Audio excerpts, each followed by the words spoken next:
Briar Ridge High loved Mr. Adler like no other teacher. He wasn't just the AP US history instructor. He was the guy, the one who remembered everyone's names, even freshmen. The one who handed out free donuts during finals week and wrote glowing college recommendation letters faster than you could ask. To the teachers, he was a colleague who made them laugh at staff meetings. To the parents, he was the kind of educator who made you believe the school board was doing something right. To students, he was practically untouchable, a legend wrapped in tweed and a perpetual coffee mug. To me, he was a good story waiting to happen. I'm Casey Rivera, senior and co-editor of the Briar Ridge Beacon, our barely surviving student paper. My specialty is digging where I probably shouldn't. Not because I'm nosy, but because I hate when people pretend to be something they're not. One Thursday afternoon in late September, I stayed after school to finish an article in the computer lab. I passed room 214, Adler's classroom, and saw him inside long after everyone else was gone. He wasn't grading papers or packing up like usual. He was shredding documents. Fast. Urgent. Like he didn't want anyone to see. Mr. Adler? I poked my head in. He spun around too quickly, smiled a little too wide. Casey, burning the midnight oil too. Yeah, deadline. I gestured to the printer. What are you doing? Old tests. Cleaning house. His eyes darted to the shredder, then back to me. You know how it is. Keep the clutter down. I nodded, but my stomach tightened. Who shreds tests in September? The year barely started. He waved me off cheerfully. Go home. Rivera, journalism waits for no one, but you need sleep. I walked off smiling. But something about a look in his eyes stayed with me. A flash of something raw and anxious, gone before I could name it. By Monday morning, I'd almost convinced myself I imagined it, until I overheard two seniors in the cafeteria. I'm telling you, Adler gives special treatment. Look at Lena. Shut up, man. He's cool. I glanced over. Lena Walsh, top of our class, debate captain, destined for Yale, sat alone, staring at her phone like it had betrayed her. Normally, she was surrounded by teammates. At lunch, I asked my best friend Devin about it. Devin Brooks is the Beacon's photographer and my voice of reason, meaning he talks me out of dumb ideas about 50% of the time. People always make stuff up, Devin said. Adler's just nice. Maybe too nice. But he's not creepy. Yeah, but Lena quit debate out of nowhere. Don't you think that's weird? Devin shrugged. Maybe she's tired of winning all the time. Not everything's a conspiracy, Casey. Maybe not. But when Adler won the Teacher of the Year award at the next assembly, and Lena slipped out of the gym, pale as chalk, I felt my reporter radar ping. 2 days later, I got an email at my school address. No subject line. No sender. You're looking in the wrong places. Check room 214 after dark. My pulse jumped. No one knew I'd been watching Adler. I hadn't even written anything yet. That night, I lingered after everyone left. The janitors started their rounds at 6 p.m., so I waited near the vending machines until the halls emptied. Room 214's door was unlocked. Inside, the classroom looked normal. Maps on the walls, Revolutionary War posters, neat stacks of essays. But on Adler's desk sat a manila envelope. I slid it open just enough to glimpse black and white photos. Copies of student transcripts? Letters of recommendation? I couldn't tell. Before I could look closer, keys jingled outside. I stuffed the envelope back, bolted out the side door, and barely avoided the janitor's flashlight. Who sent that email? And why did it feel like they wanted me to find something Adler was hiding? Drop it. Devin said the next morning when I told him, you're looking for a scandal that isn't there. But what if there is one? I shot back. What if Adler is helping certain students cheat the system? Then it's the administration's problem, not yours. Devin said firmly, you're 17, not Woodward and Bernstein. Later that day, Adler stopped me in the hall. His smile was warm, but there was an edge to it. Rivera, he said, I hear you're writing another expose. You should do a piece on the school board funding cuts instead. Real journalism. Maybe, I said, forcing a grin, but I like human stories better. then write about something worth celebrating. His eyes held mine a moment too long. Not every shadow hides a monster, Casey. Chill shot down my spine. How did he know I was digging? After school, Lena Walsh walked by, head down. I called her name, but she ignored me completely, or maybe she was too scared to stop. That night, my phone buzzed with a text from an unknown number. Stop asking about Adler.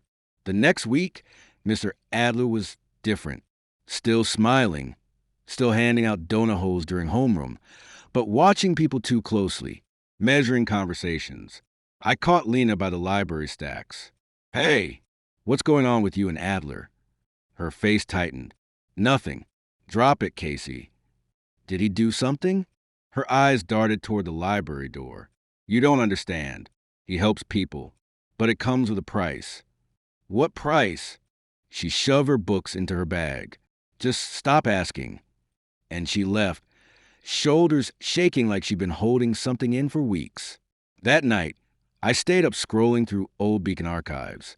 Every story about Adler painted him like a saint, raising money for student trips, mentoring seniors, even paying out of pocket for field supplies. But buried in a 3-year-old article, I found a quote from a graduate named Alex Carter. Mr. Adler really saved me senior year. He made sure I got into college, no matter what. No matter what stuck out like neon. Friday night, Devin dragged me to a senior party at Ryan Malloy's house. I was about to leave when I spotted Brianna Leung, student council VP, cornered in the kitchen by none other than Mr. Adler. He wasn't drinking, just talking, too close. Hey, I said, stepping between them. Didn't think teachers got invites. Adler laughed easily. Just here to make sure you students stay out of trouble. You know community spirit. Brianna looked like she wanted to disappear. As soon as he walked away, she hissed, Why are you even talking to him? What do you mean? He's helpful, she whispered, but don't owe him anything. Trust me. Then she bolted. Devin glared at me. You're seeing patterns everywhere. But I couldn't ignore how Brianna's hands shook when she grabbed her coat. Sunday night, I did something stupid. I snuck back into room 214. The envelope was gone, but Adler's desk wasn't locked. Inside, recommendation letters, all glowing, all identical. And under them, copies of college financial aid forms with handwritten changes. Footsteps echoed in the hall. I ducked under the desk just as the door opened. Adler walked in, muttering into his phone. No, I told you, it'll be done. They'll get their offers. Just keep your mouth shut. A pause. His voice dropped. If this leaks, we're both finished. My heart thudded, so loud I was sure he'd hear. Finally, he left. I crawled out, took one photo of the altered forms, and slipped away. Monday morning, a note was taped to my locker. Stop digging or you'll regret it. I showed Devin. You think Adler wrote this? Or someone who likes him? Devin muttered. Before first period, Lena finally found me. Her face was pale, eyes rimmed red. You have to quit. He finds out what people need, scholarships, internships, and he makes it happen. But then he owns you. Forever. Why not tell someone? Because if he goes down, he takes us with him. She looked over her shoulder. You don't know what he has on people. Later that day, Adler called me after class. His voice was friendly, but his eyes were sharp. Casey, journalism's about telling the truth, he said.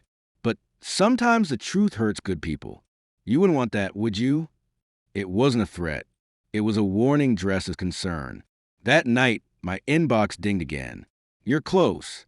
But Adler isn't working alone. By Wednesday, rumors buzzed through Beacon High like static. Someone had been caught hacking grades.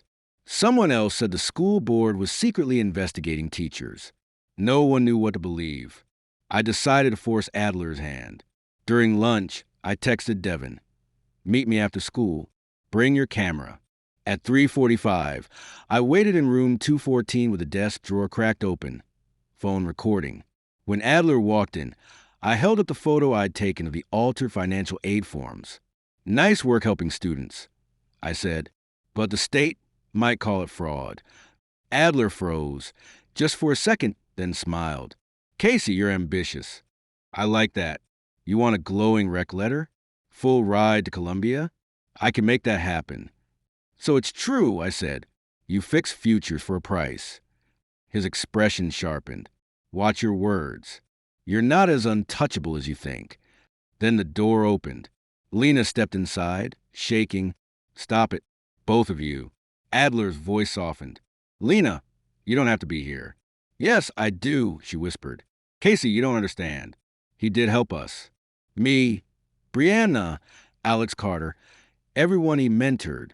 He covered tuition gaps, wrote fake volunteer hours. But he also kept copies of everything. So if anyone talks. Adler sighed. I protected you, and this is the thanks I get. You trapped us, Lena said, her voice breaking. I glanced toward Devin's camera, peeking through the hallway window. The red light blinked. We had everything. Adler noticed too late. He lunged for my phone, but I dodged. Teachers in the hall heard the shouting. By the time the principal arrived, Adler's perfect mask had cracked wide open. The fallout was brutal. Police found files in Adler's home, records of payments to students, falsified documents, emails proving he coerced them into silence. He wasn't stealing money. He was laundering favors, buying loyalty and building influence so he could climb the district admin. Lena gave a full statement. Brianna admitted he'd threatened to ruin her college application if she refused to cooperate. Alex Carter, the graduate from years ago, confirmed Adler had done the same for him. The news hit every local station. Beloved Beacon High teacher arrested in scholarship scandal. At school, people whispered like someone had died. Teachers avoided talking about it. Students who once adored Adler deleted old photos, afraid they'd be dragged into the mess. Devin uploaded our recording to the student paper site before the district could bury it. The story exploded. The last time I saw Adler was in handcuffs, being walked out to a cruiser. He caught my eye, still calm, still smiling faintly, like a man who believed he'd come back from this. But he didn't. He was charged with fraud, coercion, and tampering with student records. Beacon High clean house. New policies. New safeguards. Lena transferred schools by spring. Brianna stopped talking to me altogether. Devin said we should feel proud. We'd expose the truth. But I couldn't shake Adler's last words to me in that classroom, just before they took him away. Everyone cuts corners. I just did it better. Maybe that's why the halls feel colder now. Because he wasn't wrong. The system rewards winning, no matter how you play the game. And me? I wrote it all down, every detail, and titled the article. The teacher everyone loved had a dark secret. It won statewide awards. Columbia took notice. Guess Adler kept his promise after all.